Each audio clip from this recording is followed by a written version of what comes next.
Turkey. The problem of the church, from what I see, lies at its control center, Miscavige. He's heavily insulated. So how is he to be flushed out in the open? How is he to be confronted? I can't help but compare him to a tyrant like Stalin. He was totally insulated and managed to live out his life and die of old age in his bed. He dictated his edicts from within an almost impenetrable bunker. Miscavige operates similarly, or so it seems. How can he be caught and made accountable?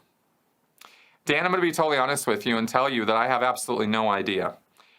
Short of, actually not even short of this. There really isn't any way. The man's life is very, very controlled.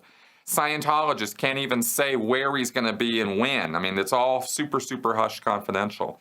David Miscavige definitely has ensconced himself very, very thoroughly behind a whole lot of walls and barricades, and he's deathly afraid of ever being summoned to a court of law. He is terrified of being confronted by news media or a critical news media or by anybody who can manage to get past all of his barriers and get to him. He's never going to let that happen. And he's probably going to die very much like Stalin, hiding and alone and afraid. Or I should say, very much like L. Ron Hubbard.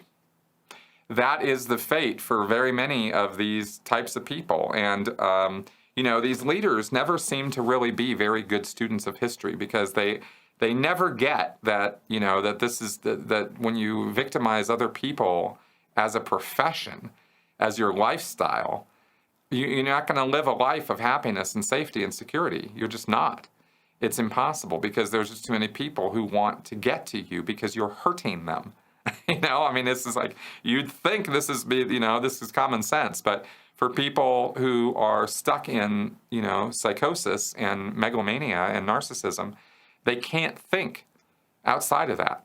And so that's where David Miscavige is at, is he's built himself up into a little prison of his own.